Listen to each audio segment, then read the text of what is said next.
Merci, Monsieur le Président. Cher Jean-François, c'est une joie de pouvoir échanger avec vous et je suis très heureux que nous puissions également avoir cette conversation avec le commissaire Sinkevicius. Merci encore de partager ce moment. Il est important en effet que les parlementaires que vous êtes puissent se consacrer à ces questions assez vitales aujourd'hui pour le secteur de la pêche en France. Et je suis très heureux d'ailleurs de savoir qu'un groupe d'études sur la mer se crée au Sénat avec notre collègue Alain Cadec, qui était le prédécesseur de Pierre Karleskind comme président de la commission de la pêche. Je pense que tout cela est de bon augure pour cultiver un lien fort avec chacun d'entre vous sur ces sujets, encore une fois, essentiels. Nous parlons de cette question du Brexit et de ses conséquences dans un contexte qui est particulièrement éprouvant pour les pêcheurs français.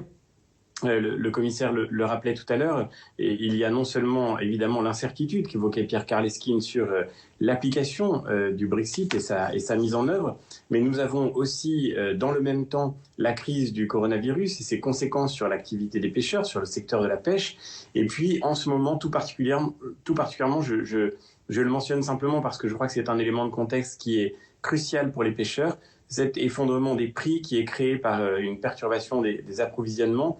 Il est aussi fondamental que nous puissions travailler là-dessus parce que, de fait, aujourd'hui, la question des eaux britanniques n'est pas la seule question pour la pêche française.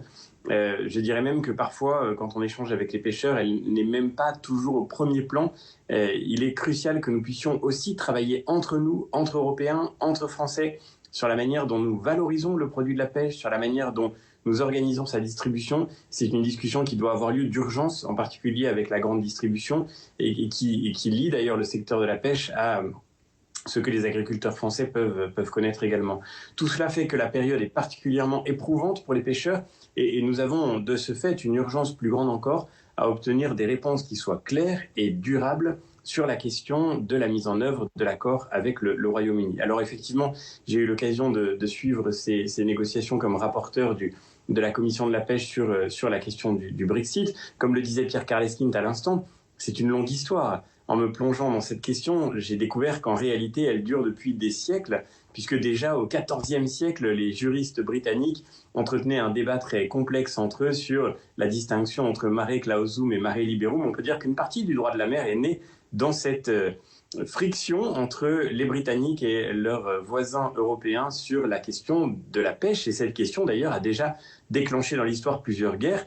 Je le précise seulement pour que nous puissions prendre conscience de l'ampleur de ce qui se décide aujourd'hui dans la mise en œuvre de cet accord. Nous sommes dans un moment crucial parce que, au fond, derrière les négociations qui se jouent aujourd'hui, c'est l'interprétation du TCA qui est en jeu. Et finalement, on voit bien que cette question de l'interprétation de l'accord est à peu près aussi cruciale que l'accord. Nous avons tous été, je crois, très soulagés d'apprendre qu'un accord avait été trouvé avec le Royaume-Uni, parce qu'une sortie sans accord aurait été une catastrophe pour les pêcheurs européens tout particulièrement. Un accord était une bonne nouvelle, et surtout dans les termes avec lesquels il était négocié. Bien sûr, cet accord implique évidemment un choc très lourd pour la pêche européenne, puisqu'elle va perdre dans les 5 ans qui viennent 25% de ses produits en valeur dans les eaux britanniques. 25%, c'est un impact immense, j'y reviendrai. Il n'y a probablement pas de secteur qui soit aussi directement et aussi violemment touché par le Brexit. Mais enfin, il valait mieux cet accord avec 25% de pertes qu'une fermeture complète qui aurait été la conséquence immédiate d'une sortie sans accord. Cela étant dit, le soulagement a très vite fait place à une nouvelle inquiétude, puisque nous voyons bien qu'en réalité, lorsqu'un accord est trouvé, ça n'est pas la fin de la négociation, c'est le début d'une nouvelle négociation. Et c'est ce qui est en train de se passer actuellement avec les Britanniques. Et je crois que ce que la Commission est en train de vivre, c'est la confrontation permanente que les Britanniques opposent à tous les termes de l'accord dans la discussion de ce qu'ils peuvent impliquer.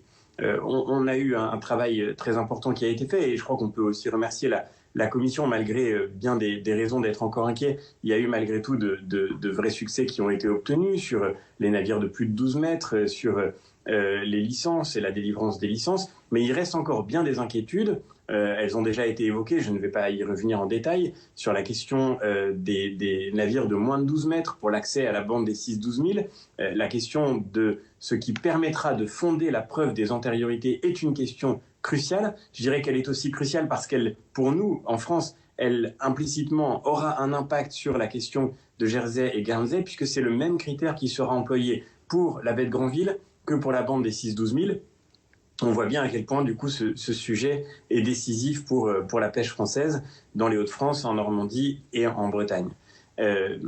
Arrêtons-nous un très court instant sur la question de la négociation actuelle des TAC, puisque un certain nombre de vos questions portaient sur ce sujet.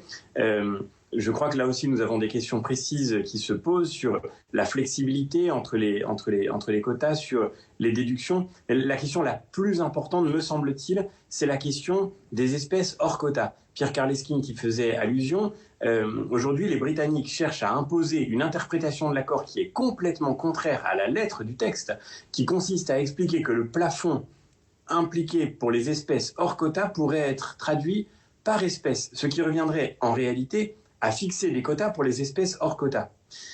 Et par conséquent, en fait, à terme, une telle interprétation pourrait vider de son sens l'accord tout entier avec le Royaume-Uni, puisque sur les espèces hors quota, en tous les cas, cela pourrait revenir à fermer les possibilités de pêche pour ces espèces qui, on le sait, sont particulièrement importantes pour les pêcheurs français. Je lis là, pour le coup, il y a évidemment un impact très singulier sur notre propre écosystème en matière de pêche. Donc, il me semble que là, on a vraiment un travail majeur à faire pour obtenir que la lettre de l'accord soit respectée. Et c'est une question que je partage avec vous auprès du commissaire. Monsieur le commissaire, la question que je me pose est quels sont les leviers dont la Commission dispose, quels sont les leviers qu'elle compte emprunter pour obliger les Britanniques à se conformer à leurs propres engagements, à leurs propres signatures. C'est aussi une question de principe et je crois qu'au fond, il y a là un débat crucial pour l'avenir. C'est d'autant plus une question de principe que nous savons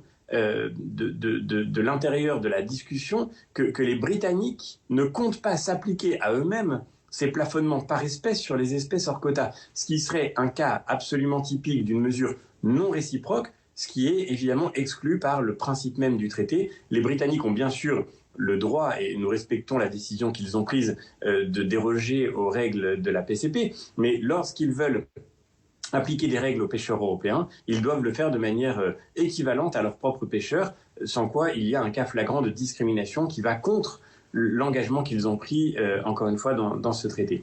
Donc, sur ce sujet-là, je crois, nous avons, vous voyez, chers collègues, des éléments d'interprétation du traité, mais qui sont vitaux, parce que si nous perdons ces débats d'interprétation, nous pouvons nous trouver dans une situation où, en réalité, à la fin, le traité, tel qu'il aura été signé, sera vidé de sa substance. C'est aussi le cas sur les navires remplaçants. Pierre Karleskind en parlait.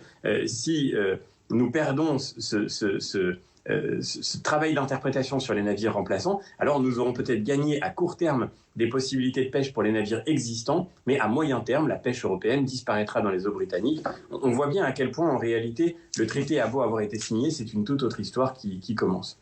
Je termine en disant un mot de la réserve d'ajustement Brexit.